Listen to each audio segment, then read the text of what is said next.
This is that peanut butter dickhead podcast. Very popular, huge podcast, the Peanut Butter Dickhead podcast, and the host is Peanut Butter Dickhead himself. People with their crazy online names, you know what I mean? And that sitting next to him is Eric Trump, and then the other guy on the outside and the two guys next to Eric Trump are not like it's not like an idiot's version of Family Feud or some sort of game show. They're all his hosts. The guest of honor is sitting underneath the D for dickhead, which makes total sense. But this is Eric Trump on here, and the title of this is just fucking magic. He knows the game inside Trump's bold plan to outsmart DC's swamp monsters. Sorry, I've got to move this over here. Is DC's swamp monsters. Swamp monsters. So good. Hold on, I'll shrink this down a little bit. Pretty good. That's good. That'll work. All right, so this is the plan. We don't know. Oh, thank you so much for the super chat. Yay! Don't forget also, Sexy Liberal is going to be live streamed tomorrow night. Go to sexyliberal.com for tickets. Okay. Remind me to say that a bunch because Ron is being very mean to me. They're cracking the whip. I'm terrible at sales. Like, subscribe, give a thumbs up, support the show, patreon.com/AlSparks. Elevator, your friends, everything like that. How much more equipped are you guys as a family, as a unit, starting from your dad to even Melania, to your brothers, to your sister? I understand your sister and Jared probably. Whoever qualifies as family in your, to the maid, to any kind of family member in general. Oh, thank you so much. Be a part of this upcoming administration. You know, they say that Washington, D.C. is like Hollywood, but for ugly people. You guys are the best looking family ever to grace the White House. Oh, simmer the fuck down. Look, his sister's attractive. And Trump's third wife is also a model. But get the fuck out of here. I mean, no joke. I mean, from everyone. Also, that's not the standard, dum-dum. Associated with this. How much more equipped are you guys ready now in 2024, 2025 than you were in 2016? Oh my God, my father. Guys, as I said before, I can see the game from a mile away. I know the game that they're going to play before they actually play that game. So, and I do think we were probably naive going in the first time. I got to say real quick, if I'm, this is Future Hal speaking. As ridiculous as Eric Trump is as a human being, and he is, ladies and gentlemen, ridiculous, redonkulous, some would even say, as an old man, when he gets, as they say, on the brown side of ripe, stammering old fart Eric Trump is going to be magic, and I'm here for it. You not be, right? I think the whole country was a little bit naive going in as to what the actual game was. I think a lot of people were naive to the idea of the concept of like, let's just put my father was like a businessman in there. Let's put a businessman in there, and they go, yeah, okay, maybe next time choose one that's actually not bankrupt a casino. I always say that, honestly, I think the greatest moment in my life will be, January 21st, or, right after inauguration, right after he, leaves the stage the day before. I want to just pop some popcorn, sit back on the couch, and just watch the show, because it's going to be amazing. I mean, he knows where the corruption is. He knows where... Yeah, it's right where he left it. What are you talking about? It's funny, he also knows where all the voter fraud is. Almost curiously so. Other people have a hard time finding it, but goddamn, he seems to... A lot of it was in the Villages, which is a place he used to hang out. The nonsense. He can fix the problems. He can fix immigration. Second one, day one. He can get energy prices down. He can fix the economy. He can restore relations. He can. Great. I know this word is the bane of your existence, but how? The war, the bloodshed. Also, not at all. This is just gibberish. The senseless dying. He can put Iran in their place. All right. So Israel's not getting. By the way, where's for the record, Iran in their place is, I guess, above all the other Middle Eastern countries? At every single day. He can do that in the first hour that he's in office. He knows how. No, he cannot. Look, most politicians are tortured by what I call the stroke of the pen fallacy. This is absolute nonsense. And by the way, chat room, how is the volume, my voice to the video, that kind of stuff? That really helps me out. If I may, let me drag this chat over here so I can see what's up, what's happening. And see if it like sounds okay to you guys and that kind of stuff, that it helps me out. Is it all right? Because this is an audio test, as it were. Thank you. Yeah. Excellent. Yeah, Trump is lazy. He's not going to do anything the first. Even if he could do it with the stroke of a pen, he'd just wait, golf for a while. Do it, and honestly, it won't even be hard for him to do. And to me, that's like hugely exciting. It's hugely exciting to. It's hugely exciting that he could give me and my brother a pardon, and maybe even pardon himself, and to be the first son, to be the Uday and Kusei of America's first dictator since we left the crown. Hugely exciting. We get it. We get the system. We get the game. Yeah. Again, do you notice how these motherfuckers are always describing stuff based on how easy it is to fix and how amazing they are without any details whatsoever? And everyone on these shows, especially Peanut Butter Dickhead over there, just nods and goes, absolutely. They're like, celebrate this asshole ejaculating lies right in his eyeball. And also, I think we've got a little bit of a kind of proverbial bulletproof vest on now, right? Again, it doesn't. Yeah. Well, I mean, we need he needs a real bulletproof vest, and people are trying to kill him. All right, there are foreign actors that are trying to kill him, and I know that's a controversial statement, but no, it isn't. There's foreign actors, quote unquote, foreign actors, always trying to kill the president of the United States. It's why they all have Secret Service protection, because the second they don't, they're dead. What are you talking about? That's always true. The weird part is that the two people that have been arrested in relation to that directly were both Republicans. Yes. But in terms of kind of the nonsense, By the way, nonsense is a big word in the Trump family. It's a useless placeholder, but it's amazing because they can say nothing and still kind of reflexively throw a pejorative at everybody else who criticizes them. It doesn't stick the way it did before because, again, people get their games. And so I hope and I trust, aside from the Janie Raskins and those people who are just fucking lunatics, I truly think you'll have much smoother sailing. Oh, thank you, MZ Lee. Because I think that sea's been parted in a certain way. I don't know if you... That sea has been parted. Yes, your father is the Moses of corruption. When corruption was in Egypt's land, let my corruption go. Name names, but maybe just archetypes, types of people. Who are the type of people that you think President Trump will align himself with and surround himself? Besides Vladimir Putin and Kim Jong-un and I don't know, all the Republican Bob Menendez he can find. Within the Oval Office in 2025 versus 2016. So let me tell you kind of the coolest thing about this journey. You had 2016 when literally no one believed in you, right? As I said, we had like that small handful of family members and a couple close people who largely came out of our company who really won this campaign. And it was an amazing story, right? I mean, you want to talk about David and Goliath. Oh, you didn't win. Hillary lost because of faux-aggressives who took it for granted.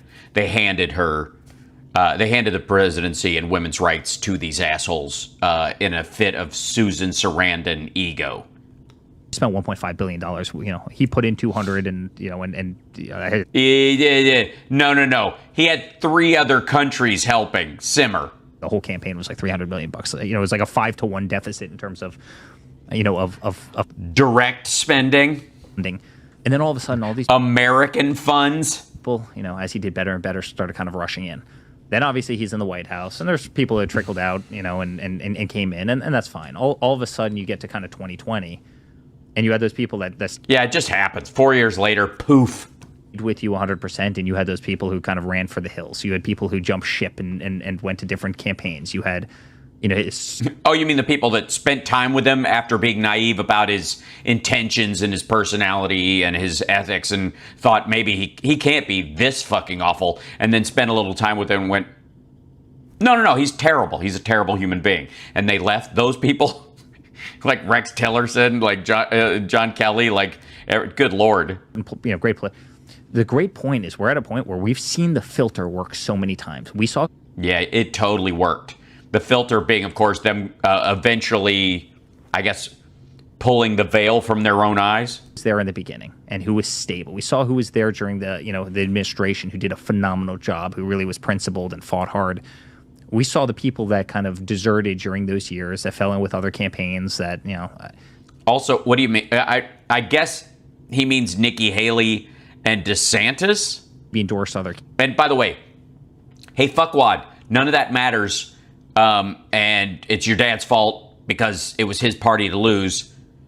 You're running against a Democrat. We're a week from the fucking election. What are you on about? Candidates, and then we saw, kind of who tried to come back with a little smiley face, who tried to make contact again, despite the fact that they stabbed you in the back 100 times. Who are we talking about? Sean Spicer or?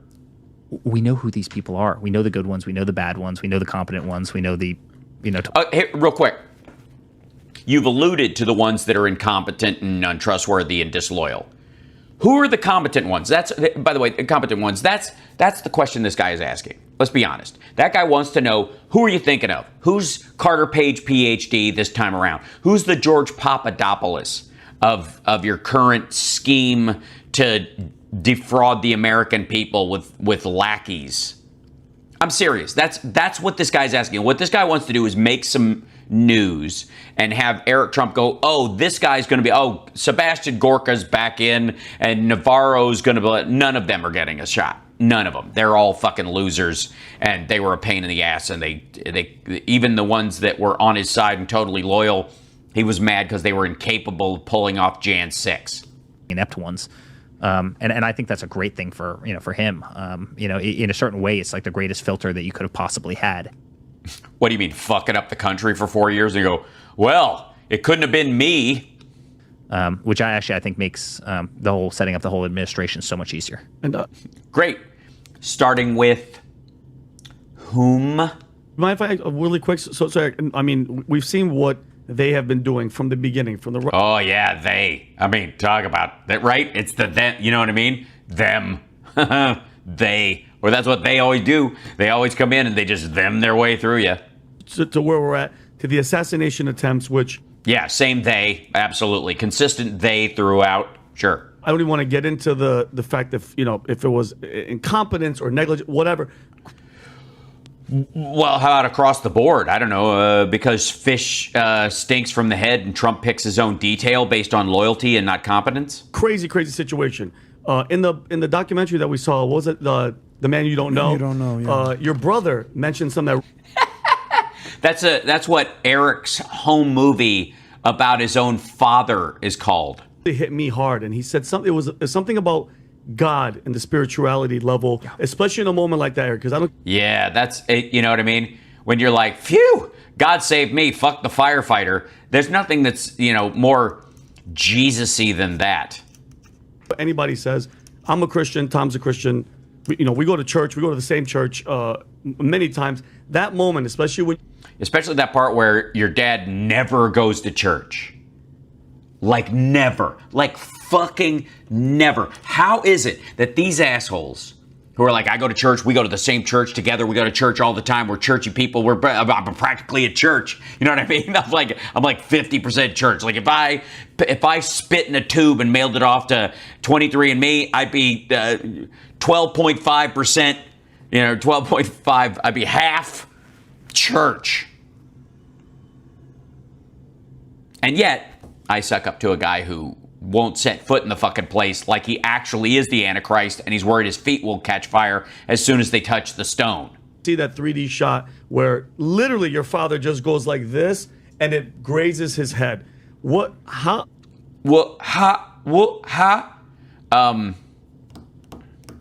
Is there a 3D shot of the firefighter getting murdered? Where's God's hand in that, you absolute asshole? I don't know where your guys' level of Christianity or. I have a general idea. I would like to. May I? They think it's bullshit. They think you're a fucking sap, but they're ready to get the molasses out of you, dum-dum. They're ready to walk right up, stick a fucking tap in your forehead, and just go bloosh and fill up their jars with the sap in your fucking head because they think you're a sap. That's it. I'm not even kidding. Eric is not a religious person at all. All of it's bullshit. It's performative nonsense. And if you don't believe me, watch Trump talk about church ever. It's always about crowd size and how popular Jesus was. And at some point, he's going to just go, fuck John Lennon. I am more important than Jesus.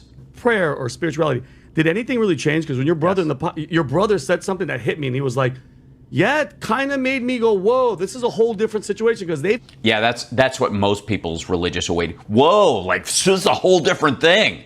I was like, yeah, that's also what he says after he blazes a rail off a stripper's tits, you weirdo. Fight everything, and he's still fighting, and he's still winning. So let me tell you a little bit of a mushy story that I never thought I'd tell on this podcast. I think Oh, dear. I told it once before, but Mike Huckabee... I never thought I'd tell this story. It's a mushy story. I wouldn't tell it on this podcast. But I've told it before, so it's private.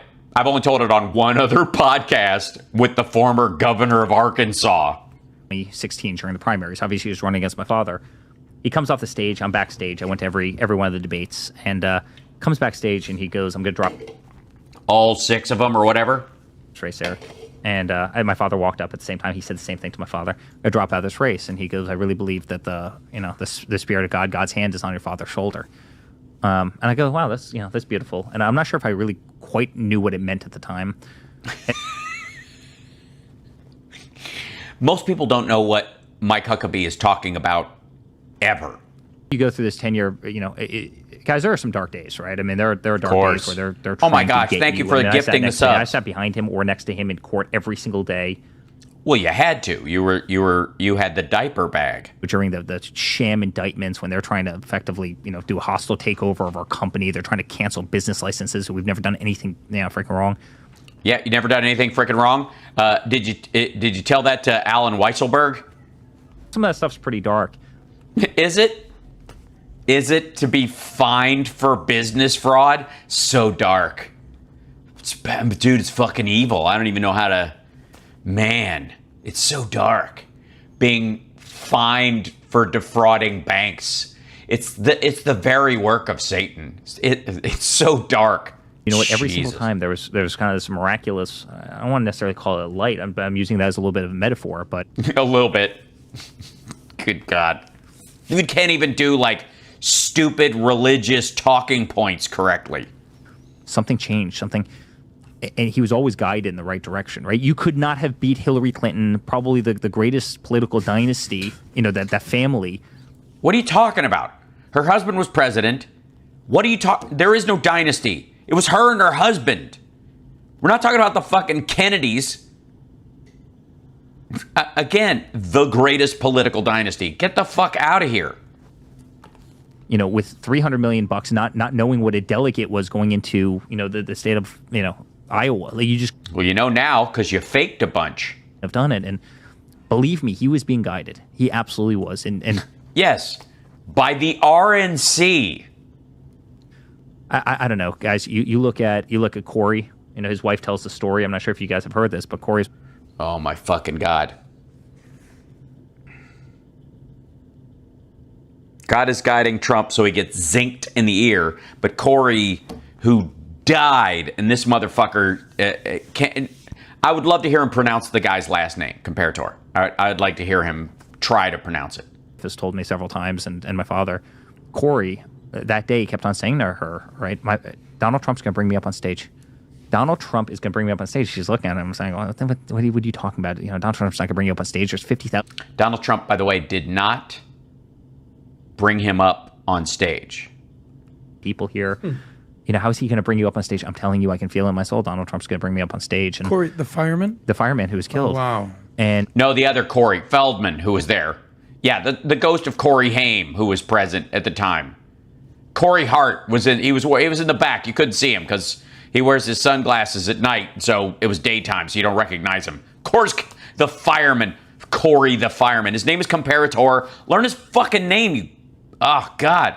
These pricks. Literally during the RNC, I'm not a crier, but I'm not a crier. Really? You don't stand on a street corner in the 1400s going, hear ye, hear ye? You're not a crier? At the RNC, I mean, I'm fighting. I'm trying to fight back tears as. You're trying to fight back tears? Were you crying? What? If you were trying to fight back, did you fight back tears? Or did you actually, fuck me? That firefighting outfit up on stage. I mean, he was literally brought. Outfit.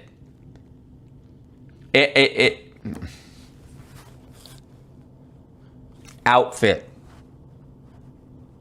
Firefighting outfit.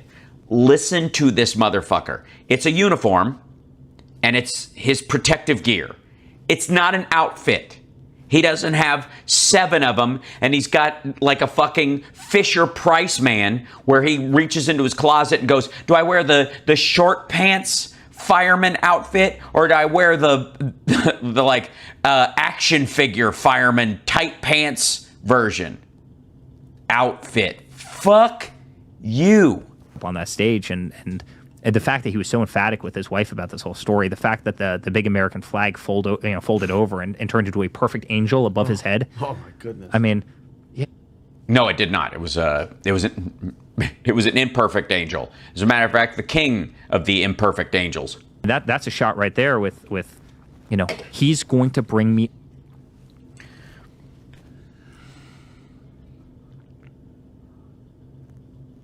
Look at that picture. It looks like he's trying to figure out if that's really how you spell buffalo.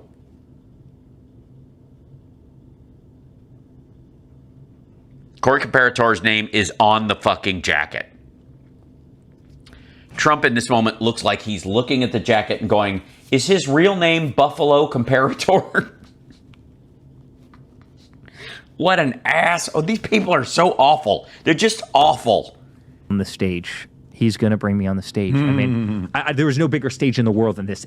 Everybody. Yeah, there is. Yeah, there is. There's a lot bigger stages in the world than the RNC in Milwaukee, you fucking dickhead. And he's dead. He didn't get brought on stage. His jacket's being used as a prop by a guy who can't even pronounce his last name. Good Lord. The entire earth was watching this performance, right? And he did it. Performance. Outfit. Listen to the words. Stage. Nothing is real to these motherfuckers. I was trying to fight back tears. You mean you were trying to appear like you were crying, you cretin? In Butler when we returned that day. But then again, the flag. I mean, guys, I'm a competitive shooter. It's what I've done. I know that game as well as anybody. As well as anybody. Really? Big bunch of trophies on your wall? Yeah? Do you win the club championships? Did your dad buy you a shooting club so you can win the club championship even if you're not physically present, which he does all the time? My 6-year-old son will make a 130-yard shot with a modern rifle every single time. Like, this is not a difficult thing. Has he ever done it under fire while in the process of trying to murder someone after being spotted by the police, knowing he's rigged explosives in his car? I'm just saying there's a lot of moving parts. Golfer that's like a 4-inch putt. The fact that he... No, it's not. It is not like a 4-inch putt. His head looked at a screen on the opposite side where the screen... All right, that's bullshit too. It's not the opposite side. He has it on his right, the left of the stage all the time. That graph of immigration. The immigration... Right, oh yeah, the graph of immigration. The one that says that he left office in April of 2020. Was up there, which he normally throws in at the end of these... Yeah, but now all of his other economic talking points are dead. So all he can do is scare people with immigration. So that's why he brought it up first, because he's got only one weapon right now, and it's bigotry. Things. I mean, you want to talk about 1,000 things going right to spare him. It's not coincidence. So, and one other thing, faith is totally under attack. It's not just Christianity, right? But faith is totally under attack in this country. Is it? Do you feel attacked for your faith? Faith is under attack. First of all, anybody who's an actual Christian, anybody who's actually spiritual or a believer knows that you can't attack someone's faith. You can attack at most their exercise of that faith, gathering in a church, wearing certain clothes, wearing certain symbols, the externalized shit, none of which is important to any of the paths that are involved or that you're talking about. Faith isn't under attack. The monetization of faith is dragging right now. So these big mega churches are fucking all these mid-level churches and these, so basically we have the same divide in church that we have in some ways, even I would say it's even worse from a middle class standpoint, that it's like there's a income inequality when it comes to churches, because there's these giant mega churches and then there's these strip mall shitty little Branch Davidian kind of gatherings that are, next to a fucking GameStop in an old candle store. And we're so much better than this. Again, are you? Really? Tell me about your faith. I mentioned the Jewish student, they can't walk across the NYU or Columbia campus. They can actually walk across the NYU or Columbia campus. They can currently do that. You can actually walk. They don't. I suppose they could use an electric scooter. But man, the way that they're attacking Catholics, the way that they're attacking evangelicals. I mean, what is? How are they? How are they doing it? Tell us the way. These people that can't just stay out of people's lives and let them. It makes. I'm sorry. What, Mr. Abortion Ban? Sense to me, but God has been a big part of this journey. There's no question about it. And yeah, no question. Don't question it. You can't question it because I don't have an answer. I don't know what the fuck that means. And you can feel it, and we have felt it. And cast found on the PBD podcast. What the on the Peanut Butter Dickhead podcast? What the fuck is he? Is he auditioning to be in Logan's Run? What is this jacket? This is a baseball warm-up jacket. Game 5. Get 1 entry for every $1 spent on merchandise. Jesus Christ.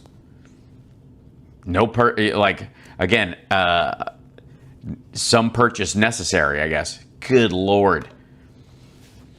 I get so aggravated at that conversation. By the way, let's drop in while we're at it. And by the way, hit that like, subscribe, share the show if you would. Hopefully sound-wise we're okay. And I want to thank everybody for... Where are these? There we go. Jerry, thank you so much for the super chat. That's very lovely. And Candy also did one. I don't know if this will... I don't want it to eat up the other one. There you go. So I got to wait till it clears and then it'll work. I get you. Thank you, Candy, for that super chat. It's very lovely. It's nice. I made a ticker.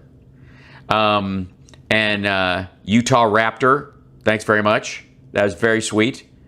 Added one more to your Patreon list. Thank you so much for that. Appreciate that so much.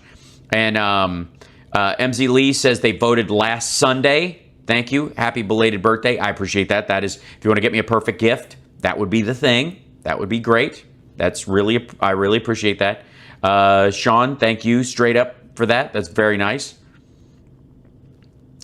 And Linda gave me a super sticker. I was trying to read what the super sticker was, Linda, and I was like, the description of it's hilarious. That's so lovely. Thank you so much for that super sticker. And it describes it in video game controller, punches and kicks in between words. Super effective. Thank you very much. I appreciate that. I think I am. And then Lunatic, thank you very much. Houseworks, have you seen the video of the Mount Pleasant, Pennsylvania Halloween parade with Kamala in chains? Yes, I have. It's it's gross. Pentax and Stein, there you go. Best decompression show ever. I try. I really do. I appreciate that. And then Marcia Pilipow, is that how you say it right? I hope so.